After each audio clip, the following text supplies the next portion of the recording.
नमस्कार प्रेक्षकांनो, मालिकेच्या आजच्या भागामध्ये आपल्याला जबरदस्त असा ट्विस्ट पाहायला मिळणार आहे. कारण कला अद्वैत आणि तिच्या नात्याबाबत एक निर्णय घेणार आहे, तर सोहम सर्वांच्या समोर ओरडून कबुली देणार आहे.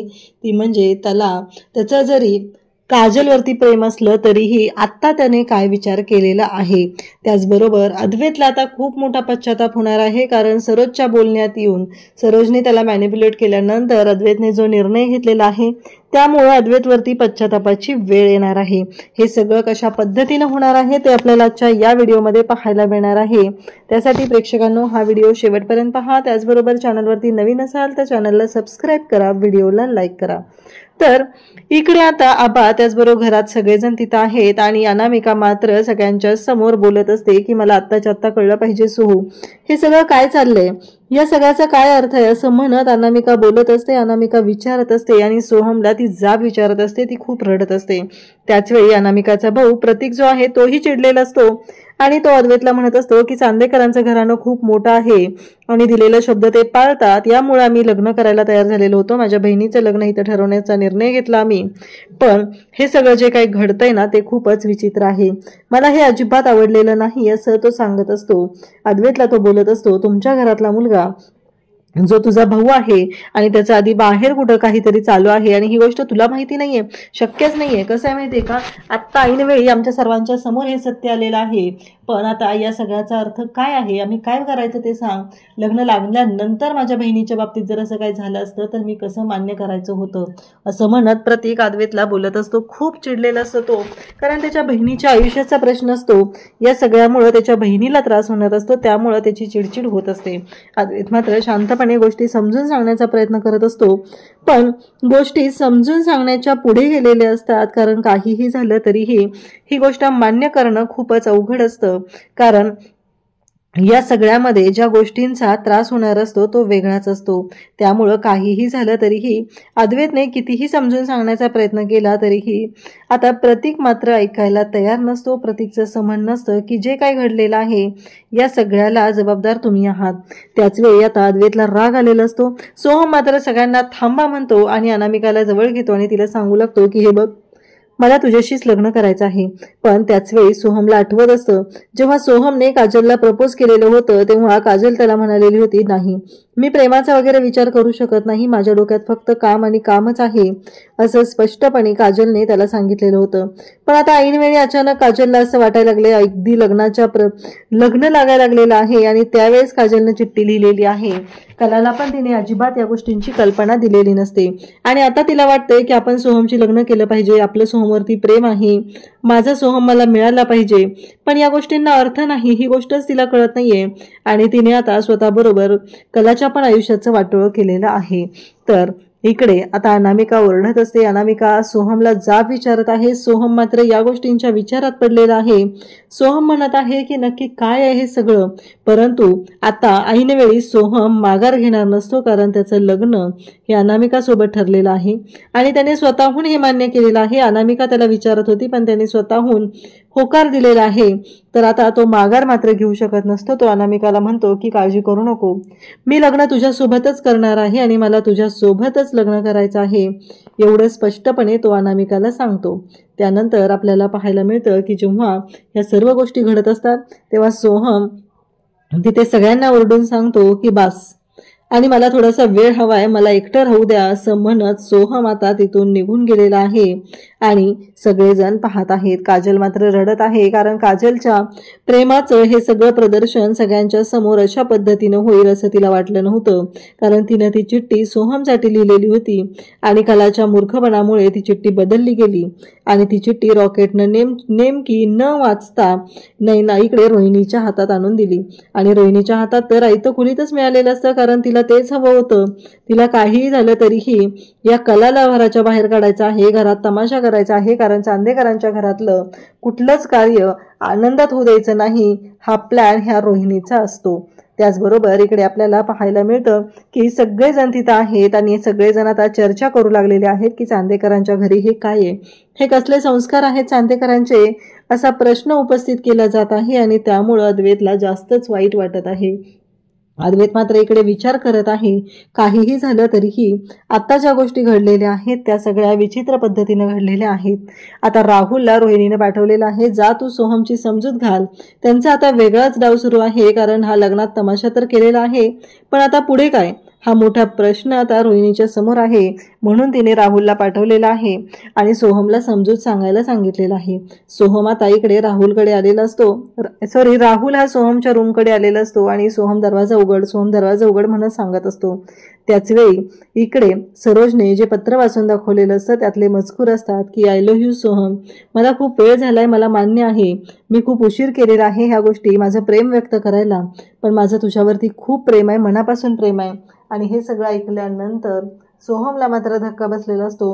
सोहमला असं वाटलेलंच नव्हतं की काजल त्याच्या प्रेमाचा स्वीकार करेल किंवा काजल त्याला होकार देईल, या कोणत्याच गोष्टी त्याला वाटलेल्या नव्हत्या. आणि त्यामुळं सोहम मात्र आता विचार करत असतो. त्यानंतर अनामिकाचे आई बाबा सगळेजण आता चिडलेले असतात. सगळेजण म्हणत असतात की हे सगळं काय चाललेलं आहे, तुमच्या घरातल्यांकडून ही आम्हाला अपेक्षा नव्हती, अशा पद्धतीने काहीतरी होईल असं आम्हाला वाटलं नव्हतं, आम्ही तुमच्याकडून काय अपेक्षा केलेल्या होत्या आणि हे सगळं काय घडतंय असं म्हणत सगळेजण आता दोष देऊ लागलेले असतात. त्यानंतर इकडे आता सरोज मात्र बोलत असते आणि ती अनामिकाच्या आईबाबांकडे जाते आणि म्हणते की नाही हो, हे आमचा सोहम तसा नाहीये, आता जे काही घडलेलं आहे त्यासाठी मी तुमच्या सगळ्यांची माफी मागते, खरंच आम्हाला माफ करा, आमचा सोहम तसा नाहीये असं म्हणत ती माफी मागू लागते आणि सगळ्यांना सांगत असते की प्लीज असा विचार नका करू. आणि त्याचबरोबर तिने सगळ्यांना सांगत असते की ही खरे फॅमिली आहे ना, ही अशीच आहे, कारण यांना फक्त हेच जमतं, कारण हे कधी खरं वागू शकत नाहीयेत, खूप खोटारडी माणसं आहेत, यांचा तो धंदाच आहे की मुलींना श्रीमंताच्या गळ्यात पडायचं, त्यांच्या घरात द्यायचं आणि फसवायचं. ही जी आहे ती आली डोक्यावर पदर घेऊन आली, म्हणजे लग्नामध्ये तिच्या डोक्यावर पदर ठेवलेला होता कलाच्या, कारण तिथे नैना पळून गेलेली होती आणि अचानक हा निर्णय जो दिलेला होता तो रोहिणीने दिलेला होता आणि कलाला लग्नामध्ये त्यांनी नवरी बनवलेलं होतं. परंतु आता सगळेजण मात्र कलाला आणि कलाच्या आईबाबांना दोष देत असतात, कारण रोहिणीचं नाव अजूनपर्यंत समोर आलेलंच नाही. आणि मग इकडे सरोज मात्र आता पुन्हा कांगावा करायला सुरुवात करते. सरोज मात्र म्हणत असते की यांचं ते ठरलेलंच आहे, एक डोक्यावर पदर घेऊन आली आणि दुसरी जी आहे ती प्रेग्नन्सीचं खोटं नाटक करून आली आणि हे सगळं जे आहे आता पण यांचंच नाटक आहे. यांना आता 2 मुली तर त्यांनी आमच्या घरात पाठवलेल्या आहेत, आता छोट्या मुलीलाही आमच्या घरात पाठवायचं आहे, त्यासाठीच त्यांनी हे सगळं नाटक केलेलं आहे असं सरोज बोलत असते. कला म्हणत असते की असं काही नाहीये. कला त्यांना सांगण्याचा प्रयत्न करत असते, पण सरोजने आज एकच केलेलं असतं की कलाला बोलूच द्यायचं नाही, कारण एवढं बोलायचं की अद्वैत मॅनिप्युलेट झाला पाहिजे आणि अद्वैतने स्वतःहून कलाच्या बाबतीत निर्णय घेतला पाहिजे असं सरोजचं चाललेलं असतं. कारण ती वाटच बघत असते आणि ती संधी आयती मिळालेली असते आणि या सगळ्याला जबाबदार असते ती म्हणजे काजलमुळं आज हे सगळं झालेलं असतं. काजलमुळं कलाला हे सगळं ऐकून घ्यावं लागत असतं. इकडे संगीता आणि काजल दोघीही खूप रडत असतात, पण आता रडून उपयोग काय आहे, ही जर गोष्ट वेळीच त्यांनी कलाला सांगितली असती तर आज ही वेळ आली नसती आणि आता रडून काहीही उपयोग नाहीये. त्या दोघी जरी रडत असल्या तरी त्यांनाही माहिती आहे की आता काय होणार आहे. सरोज मात्र आरोपावर आरोप करत असते. सरोजला मात्र जराही लाज वाटत नाही की ती चिठ्ठी तिने लपवून ठेवली असती तरीही झालं असतं, पण तिला मात्र कांगावा करायचा होता आणि सोहमच्या लग्नामध्ये अडथळाच आणायचा होता असं मला तरी वाटत आहे. त्याचबरोबर इकडे संगीता म्हणत असते, अहो तुम्ही असं काय बोलताय, यातलं कलाला काहीही माहिती नाहीये असं संगीता सांगत असते. पण ती म्हणते तुम्ही तर गप्पच बसावं, तुमची काय लायकी आहे ना ते मला सगळं माहिती आहे, कारण तुम्ही कशा पद्धतीनं वागू शकता. कला म्हणत असते की बाद झालं, याबद्दल मला काहीही माहिती नव्हतं, इतक्या वेळ झालं मी तुमचं ऐकून घेते, त्यामुळं तुम्ही असं समज नका करून घेऊ की तुमचं जे म्हणणं आहे ते सगळं खरं आहे. त्यावेळेस अद्वैत मात्र विचार करायला लागतो आणि मग इकडे ही म्हणत असते, तुला माहिती नव्हतं म्हणजे तुझ्यापासून गोष्टी लपवून राहतात, अगं ही तुझी बारकी बहीण तुझ्यासारखीच आहे, तिने तुझ्या पावलावर पाऊल ठेवूनच चालत असते, तिच्यामुळेच तर हे सगळं झालेलं आहे असं सरोज बोलत असते आणि कलाला दोष देत असते. ती कलाला म्हणत असते की हे सगळं तुझ्यामुळे झालेलं आहे, या सगळ्याला जबाबदार तू आहेस, हे सगळं चालू झालेलं असतं. त्यासोबतच इकडे आपल्याला पाहायला मिळतं की आबा मात्र ऐकतच असतात. आबांना प्रश्न पडलेले असतात की हे सगळं काय आहे, या सगळ्याचा काय आहे, नक्की कसं करायचं, ह्या सगळ्या गोष्टी कशा मॅनेज करायच्या आहेत, हा प्रश्न आबांना पडलेला असतो. आबा तर त्याच गोष्टींचा विचार करत असतात. त्यांना कळायचं बंद झालेलं असतं, कारण आबांच्या पुढे हा खूप मोठा प्रश्न असतो. कारण काजल त्यांना आवडत असते, पण कारण सोहमने तर अनामिकावरील प्रेमाची कबुली दिली होती आणि आता हे सगळं घडत आहे आणि याचा वाईट परिणाम काय होत आहे तर कलावर आरोप केले जात आहे। तेव्हा आता तिथे अद्वैत समोर येतो आणि अद्वैत म्हणतो बाद झालं, मला आत्ताच्या आत्ता सांग की हे सगळं तुला कधी कळलेलं आहे। तेव्हा कला सांगू लागते की ह्या गोष्टी मला आता काही थोड्या वेळापूर्वी कळलेल्या होत्या। अद्वैत म्हणतो सगळंच तुला कसं थोड्या वेळापूर्वी कळतं ग? मागच्या वेळेस नैनाच्या फेक प्रेग्नन्सीच्या बाबतीतही तेच झालं, तेव्हाही तू म्हणाली की ह्या गोष्टी तुला थोड्या वेळापूर्वी कळलेल्या होत्या आणि त्याचबरोबर आताही तेच बोलत आहे। इकडे आता हा जो सोहम आहे तो रूम मध्ये स्वतःला बंद करून घेतलेला आहे आणि तिथं आलेला आहे तो म्हणजे राहुल तिथं आलेला असतो आणि राहुल मात्र आता दरवाजा उघड म्हणून मागे लागलेला असतो। जेव्हा हे सगळं घडत असतं तेव्हा मात्र इकडे आता राहुलने हे सगळं केलेलं असतं आणि त्यासोबतच आता दरवाजा उघडायला तो मागे लागलेला असतो। सोहम शेवटी दरवाजा उघडतो। त्यानंतर अद्वैत इकडे कलाला प्रश्न विचारत आहे की तुला कधी कळलं? तेव्हा कला म्हणते आता काही वेळापूर्वी मी तुझ्याकडे आले होते ना तेव्हा।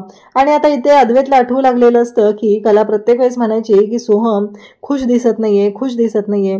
तेव्हा अद्वैत म्हणतो तू तर मला वारंवार सांगत होतीस ना सोहम खुश दिसत नाही, एवढं तर बोलत असते, मग तू माझ्याजवळ आली होती मग तेव्हा मला ही चिठ्ठी का दाखवली नाही? का तू मला फसवलेलं आहेस? का तू मला सांगितलेलं नाही? असं म्हणत आता अद्वैतने कलावरती आरोप करायला सुरुवात केलेली असते। म्हणजे ही जी गोष्ट आहे ती सरोज आणि रोहिणीला हवी होती तशीच घडत आहे, अगदी ठरवून घडवल्याप्रमाणे सगळं घडत आहे। परंतु या सगळ्यामध्ये भरडली जाते ती कलाला मात्र खूप त्रास होत असतो। कलाला कळतच नसतं की या सगळ्यातून कसा मार्ग काढू आणि काहीही झालं तरीही आता या सगळ्यातून कसा मार्ग काढायचा आहे हेच कलाला कळत नसतं आणि इकडे अद्वैत मात्र कलावरती आरोप करत असतो। अद्वैतचं असं म्हणणं असतं की तू फसवलेला आहे, तू मला का सांगू शकली नाही? इतर वेळी तर सगळ्या गोष्टी एवढ्या बोलत असते आणि मग आज काय झालेलं तुला बोलायला? असं अद्वैत कलाला म्हणत असतो आणि कला त्याला सांगत असते अरे मी तुला सांगायला आले होते चांदेकर मगाशी। तेव्हा अद्वैत म्हणतो तू फक्त मला एवढंच सांगत होती की सोहमच्या बाबतीत बोलायचंय, तू चिठ्ठी का दाखवली नाहीस? कला म्हणते हो मला चिठ्ठी तर मगाशी काही वेळापूर्वी म्हणजे मी सोहमच्या रूम मध्ये त्याला बोलवायला गेले होते ना तेव्हा मला मिळालेली आहे। तेव्हा अद्वैत म्हणतो प्रत्येक वेळेस असंच कसं होतं ग? मागच्या वेळेस पण नैनाच्या बाबतीत असंच झालं, तेव्हाही तू आम्हाला सांगितलंस की ही चिठ्ठी तुला काही वेळ म्हणजे तिचं जे प्रेग्नन्सीचं आहे ते काही वेळापूर्वी कळवतं, तुझ्याच बाबतीत असं कसं होतं? म्हणजे मला तर असं वाटायला लागलंय की हे सगळं प्री प्लॅनड असतं। मला तर आता आईचं म्हणणं पटायला लागलेलं आहे। रोहिणी आणि सरोज मात्र एकमेकींकडे पाहत असतात आणि त्यांना कळलेलं असतं की ह्या गोष्टी सगळ्या खऱ्या झालेल्या आहेत। इकडे आता संगीत अद्वैतला म्हणत असते अहो अद्वैतराव असे आरोप नका करू, माझी मुलगी तशी नाहीये, तिनं असं काही केलेलं नाहीये, असं सगळं ती बोलत असते। आणि तेव्हा मात्र इकडे पाहायला मिळतं की जेव्हा या सर्व गोष्टी घडत असतात त्याच वेळी एक मोठी गोष्ट घडते आणि अद्वैत मात्र सरळ तिथं आता कलावरती आरोप करत आहे। कलाच्या बाबतीत वाटेल तसं तो बोलत आहे, परंतु अद्वैत विचारच करत नाहीये की आपण काय चुकतोय, कारण आता आपण बाजू एकच ऐकलेली आहे। कला त्याला सांगत आहे की मला आता काही वेळापूर्वी कळलेलं आहे, मग त्याने ते ऐकून घेतलं पाहिजे। तेव्हा आबा म्हणत असतात की तिला एकदा बोलू तरी द्या, परंतु आता यांनी ठरवलेलंच असतं की नाही काहीही झालं तरी आज कलाला बोलू द्यायचं नाही। आता जर कलाला आपण बोलू दिलं तर कला या सगळ्या गोष्टी बिघडवून टाकेल आणि कला जी आहे ती हे सगळं आपला स्वतःच्या बाजूने करेल। तेव्हा अद्वैत म्हणतो की नाही आबा आता मी तिला बोलू देणार नाही, कारण तिने सगळ्यांशी गोड बोलते आणि या घरामध्ये तिचं स्थान निर्माण करण्याचा प्रयत्न करत असते, सगळ्यांच्या मनात जागा निर्माण करण्याचा प्रयत्न करत असते। इकडे राहुल सोहमला समजवत असतो, त्याचे डोळे पुसत असतो आणि त्याचबरोबर त्याला म्हणतो की चल, असं म्हणत तो सोहमला घेऊन आता निघालेला असतो। आणि तेव्हाच इकडे घडत असतं असं की काहीही झालं तरीही सोहमला तो मिठी मारतो आणि म्हणतो की चल, असं म्हणत सोहमला घेऊन तो निघालेला आहे, पण त्याच्या मनात अजिबात नसतं। हे सगळं दिखावेगिरी करत असतो राहुल। इकडे अद्वैत मात्र बोलतच असतो। अद्वैत म्हणत असतो, संगीता म्हणत असते की ऐकून घ्या जावई बापू, असं काही झालेलं नाही अद्वैतराव, कलाला यातलं काहीही माहिती नाही। तेव्हा मात्र सरोज म्हणत असते कसं आहे माहितीये का, प्रत्येक वेळेस तुमच्या मुलीला यातलं काहीही माहिती नसतं आणि हे सगळं तुमचं नाटक असतं। तुमची जीभ तरी कशी चालते हो, जीभ तरी कशी उचलते? म्हणजे आताही तुमचा प्लॅन आहे आणि आताही तुम्ही हे सगळं बोलत आहात, हे सगळं खोटं आहे, कारण आताही तुमचा प्लॅन होता। काहीही झालं तरीही तुम्हाला गोष्टी तुमच्या पद्धतीनं करायच्या होत्या, म्हणून हा सगळा केलेला तुम्ही डाव होता। हे सगळं बोलणं सुरू झालेलं असतं आणि तेव्हा मात्र कला म्हणते की थांब, कारण अद्वैत म्हणतो की कसं आहे मी वेळीच आईचं ऐकून डिवोर्स पेपरवर सह्या करायला हव्या होत्या, असं म्हणता क्षणी कलाला मात्र खूप राग येतो आणि कला डायरेक्ट म्हणते ठीक आहे आलेस असं म्हणत कला रूममध्ये जाते आणि रूममध्ये जाऊन तिने आता ते डिवोर्स पेपर जे आहेत ते डिवोर्स पेपर घेते. त्याने अद्वैतने कपाटात ठेवलेले असतात. त्याने सांगितलेलं असतं आपल्या दोघांमध्ये काही गोष्टी आहेत त्या मला क्लिअर करायच्या आहेत आणि त्या जर क्लिअर झाल्या आणि जर सगळं व्यवस्थित असेल तर मग आपण एकत्र राहायचं आहे. पण जर आपल्यामध्ये तशी काही भिन्नता आढळली, आपल्यामध्ये काही साम्यच नसेल तर आपण एकत्र राहण्यात काहीच अर्थ नाहीये. आपण म्युच्युअल अंडरस्टँडिंगने डिवोर्स घेऊया असं अद्वैतने कलाला सांगितलेलं असतं. आणि त्याच पद्धतीनं ती गेलेली असते. तिला खूप राग आलेला असतो. ती जाते कपाटातले डिवोर्स पेपर शोधते आणि त्यानंतर रूममधून निघत असते. कारण अद्वैत म्हणालेला असतो की वेळीच जर डिवोर्स दिला असता तर आज ही वेळ आली नसते. आणि त्याचबरोबर अद्वैत तिला म्हणालेला होता आणि त्या गोष्टी सर्व तिला आठवत असतात. आणि आता मात्र इकडे ती म्हणते की ठीक आहे. मग अद्वैत म्हणालेला असतो की सोहमचं लग्न जर निर्विघ्नपणे पार पडलं तर या समानतेच्या मुद्द्यामध्ये मी स्वतः माझ्या हाताने समानता लिहील, तो मुद्दा लिहील, तो पॉइंट लिहील. कारण अद्वैतने एकदाही समानतेचा मुद्दा लिहिलेला नव्हता. कारण त्याला फक्त नात्यातली भिन्नता शोधायची होती.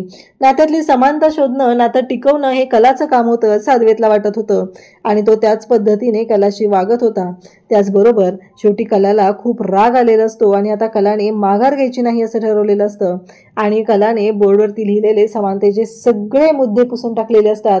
म्हणजे सगळी पार्टी कोरी केलेली आहे. कारण या नात्यामध्ये विश्वासच नाहीये. जर याला प्रत्येक वेळेस याच्याच आईचं म्हणणं खरं वाटत असेल, बाकीचे बोलतात त्यांचंही काहीतरी खरं असतं, पण हे जर त्याला पटतच नसेल तर आपल्याला विचार करायला पाहिजे असं इकडे कलाला वाटतं. आणि कलाने आता फायनल डिसिजन घेऊन कलाही आता डिवोर्स पेपर घेऊन खाली आलेली असते.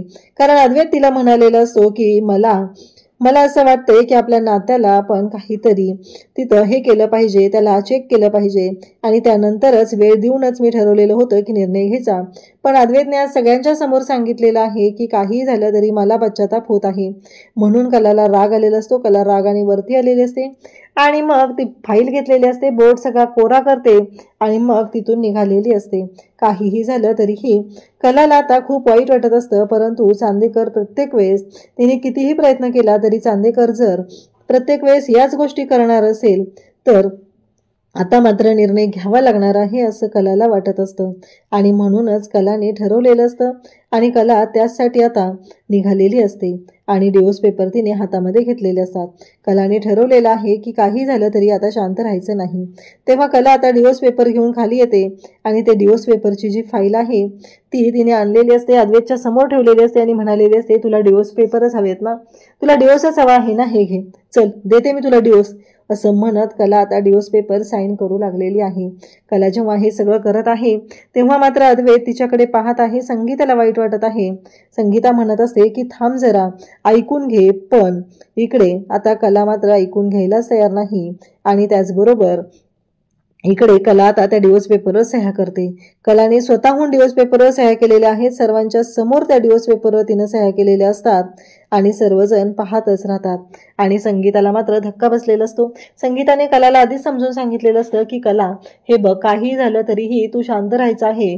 आणि नुकतीच आता गुरुजींनी भविष्यवाणी केलेली असते आणि गुरुजींनी सांगितलेलं असतं त्या पद्धतीनंच गोष्टी घडलेल्या असतात. त्यानंतर आता कलाने त्या डिवोर्स पेपरवर सह्या केलेल्या असतात आणि ते डिवोर्स पेपर अद्वैतच्या हातात दिलेले असतात. आबा त्याचबरोबर घरातील सर्वजण पाहत असतात. कला मात्र आता ती रडतच त्या उंबरठ्याच्या बाहेर पाऊल टाकत असते. म्हणजे चांदेकरांच्या घरची लक्ष्मी आता स्वतःहून घर सोडून निघालेली असते आणि चांदेकर त्या गोष्टीकडे पाहत असतात. कलाला मात्र वाईट वाटलेलं असतं, तिला धक्का बसलेला असतो. कारण काहीही झालं तरीही एवढी मोठी गोष्ट घडलेली असते आणि आता कला रडत असते कारण तिचं आणि अद्वैतचं नातं संपलेलं असतं. त्या डिवोर्स पेपरने काही कागदांवर सह्या केल्याने त्यांचं नातं संपलेलं असतं. या गोष्टीचं वाईट मात्र कलाला वाटत असतं. कला आता उंबरठ्याच्या बाहेर पाऊल टाकते.